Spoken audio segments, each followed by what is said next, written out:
The Seychelles, a group of islands in the Western Indian Ocean, an oceanic state located 1,600 kilometers east of the African mainland. In the northeast, there's the island of Madagascar.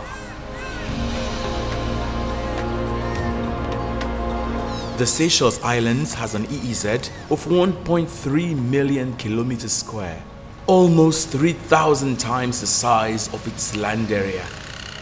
The Western Indian Ocean is surrounded by many coastal states and island states like the Seychelles.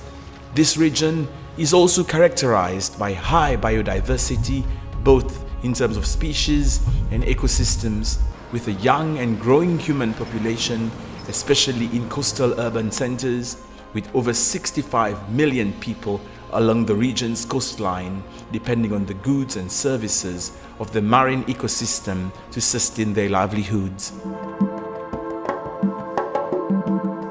As of 2025, the Seychelles Islands has a population of just 130,000 people. Relying on tourism as its main source of income, being surrounded by ocean, fisheries is the second most important sector after tourism, contributing 16% to the GDP and employing 12% of the population, making the most of its large marine territory. Managing this vast marine resource is a real challenge for the many countries that share these ecosystems. Recognizing the exceptional environmental properties of the coastal and marine environment of the region, the threats that it faces, and the need for action, the countries of the Western Indian Ocean formulated and implemented a program for the management and conservation of marine and coastal resources. Countries in the region met in 1985 and adopted and ratified the Nairobi Convention. This convention comprises of the Comoros Island, France, Kenya, Madagascar, Mauritius, Mozambique, Somalia, Tanzania, the Republic of South Africa, and the Seychelles Islands. Nairobi Convention is one of the regional SEAS conventions, and it aims at protecting the coastal and the marine environment within the Western Indian Ocean.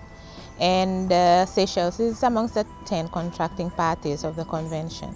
So the convention itself aims at building the capacity of the contracting parties to preserve, to conserve, and to find ways into managing the environment, especially the coastal environment. We ratified the convention and its protocol in 1985 when it came into force, and then because of new amendments within the convention, then we ratified with the amendments ratified in 2010. Under the Nairobi Convention, the signatories were aware of the challenges that they face as large marine ecosystems. These are from the threats of overfishing, pollution, invasive species, climate change, and other human activities. They came up with the Western Indian Ocean Large Marine Ecosystem Strategic Action Program Policy Harmonization and Institutional Reforms, the SAPPHIRE project. And that project came in 2018, and it addressed the challenges that we faced as a group of countries in terms of our shared marine ecosystems, and aimed to enhance the capacity of countries and also the coordination between countries in jointly addressing these issues. SAPPHIRE is a program under the Nairobi Convention, and it aims to support governments and intergovernments to implement the strategic action program under the convention. And most importantly, it aims to ensure sustainability of efforts implemented by the different contracting parties under the convention to implement the large marine ecosystems in the Western Indian Ocean. The SAPPHIRE project focuses on 5 main targets of firstly harmonizing policies on ocean governance. The second component is to engage communities in sustainable resource management. The other priority is to secure the commitment of the private sector, especially ocean-related businesses such as tourism and fisheries, in ecosystem management. The fourth component of the SAPPHIRE project is to encourage best practices and to learn from the lessons of the past, and finally, to provide capacity development for improved ocean governance. The SAPPHIRE project also supports what is called the Marine Ecosystem Diagnostic Analysis, MEDA. This is a comprehensive state of the environment report. In terms of the support that the Nairobi Convention through the SAPPHIRE project is providing to Seychelles, we have been working with the government to update the Marine Ecosystem Diagnostic Analysis at a national level. This focuses on aspects and issues in the marine and ocean environment within the exclusive economic zone of the Seychelles. And this has contributed to a regional updating of a regional transboundary diagnostic analysis. So the MEDA, which is the National Marine Ecosystem Diagnosis Analysis, is a report basically to showcase the status of the marine and coastal environment of these different contracting parties. So the first MEDA was in 2012, so years after. The second MEDA report, which is this one, provides an updated status on the marine and coastal resources and environment of Seychelles. It's a very important project for the country because it helped us to really analyze what the issues are with the marine ecosystem, what are the fundamental regulatory policy matters that needs to be taken care of, and how do we proceed into the future in order to really take care of the ecosystem that we have as a country.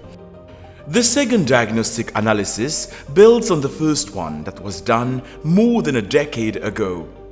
So it started back in 2020 after some coordinating meetings, etc., with the convention secretariat, and basically it involved a group of chapter authors from different departments.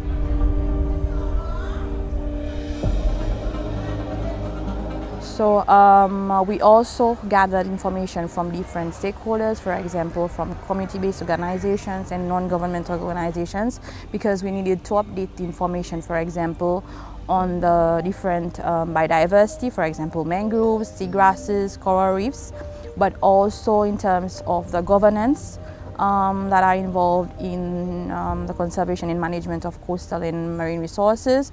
And we also looked at sectors, for example, fisheries and tourism, whereby we looked at the status of, for example, all the fishery stocks, and for tourism, the number of tourism arrivals, the different nationalities coming to Seychelles. But most importantly, for all the sectors, we looked at the issues and gaps in all of these sectors.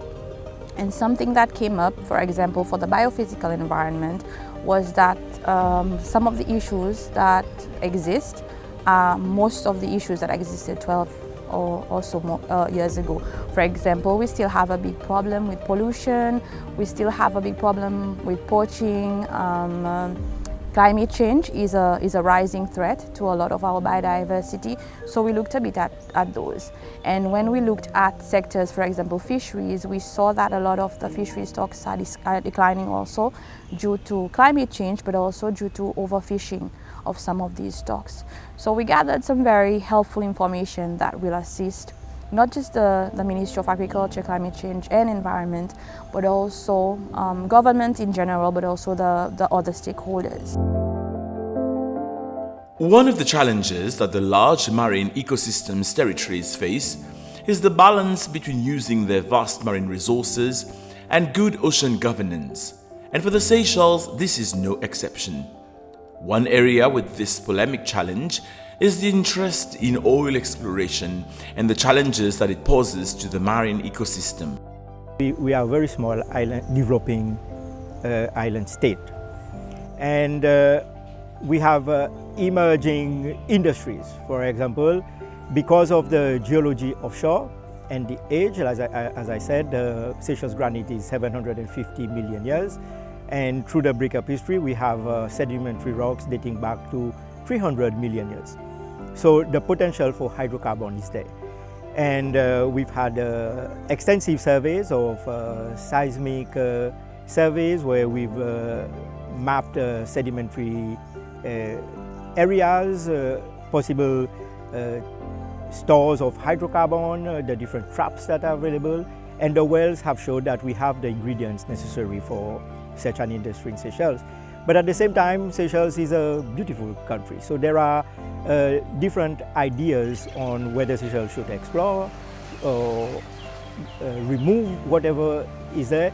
So this is one of the challenges, and I think more work needs to be done because PetroSeychelles is a government institution. So I think more work is needed for all the different sectors in Seychelles to understand the importance of having research in our marine environment. Related to oil, a large marine territory means a large volume of marine traffic. With this runs the risk of oil accidents and oil spills. The SAPPHIRE project and the Nairobi Convention supported Seychelles in its preparedness effort to deal with such prospective disaster. A lot has been done in terms of building our capacity, a lot of trainings, and we've also benefited from different projects under different programs. For example, recently we were assisted technically to review our oil spill contingency plan. So this is one of the major milestones during the last year in terms of support from the convention.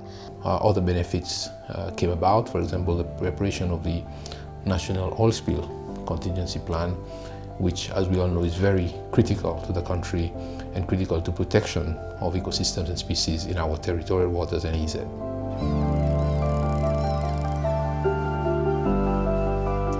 So this was a very important work for us because it enabled us to identify the issues and gaps so that moving forward the country is in a better position, for example, when we are mobilizing resources, but also at national level when we are working on our policies and legislations. So the MEDA, in short, interlinks with a lot of national efforts. For example, the country has invested a lot in increasing its protected area networks.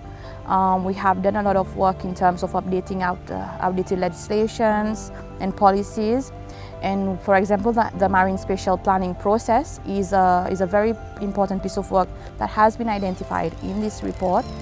And we also identified some of the socio-economic activities that are having, for example, impacts on the coastal and marine biodiversity. So all of these work are very important because it shows you that despite these efforts, there's still a lot more that we need to do, and we need the resources to be able to implement these actions. For example, human resources was an issue that was identified in most of these sectors, and also financial resources. So projects such as SAPPHIRE has greatly assisted the country in general, and it will also enable us to lobby more efforts in future. The SAPPHIRE project has also propelled Seychelles to showcase its leadership skills in the region. We are able to carry out exchange programs with the other contracting parties. We've been involved in different negotiation discussions or process when it comes to the different protocols that the convention works on. And also in terms of capacity and also chairmanship of the convention, Seychelles chaired the convention from 2013 to 2015. So we've been able to showcase our leadership in terms of chairing a convention and also bringing the different countries together for protection of our coastal environment. This is the second Marine Ecosystem Diagnostic Analysis, MEDA, under the SAPPHIRE project. For sure, lessons have been learned, and the priority now is looking towards the future. The work does not end after MEDA, which the SAPPHIRE project received an extension until August this year. So we will still work with the Secretariat and ensure that work continues with the local stakeholders as well to ensure that we can implement the issues and gaps that we identified during this process. It's important that we roll out the outputs from the MEDA and also from the Oil Spill Contingency Plan to ensure that we have the resources and we have the skills and the competencies in the country to really be effective in the work that we do nationally. In the past, we've done a lot of work in trying to protect the local ecosystem, the ecosystems and species within our EZ, but we still have some way to go in ensuring that in the long term, everyone who's involved have the capacity and have the resources ready and able to react whenever something happens.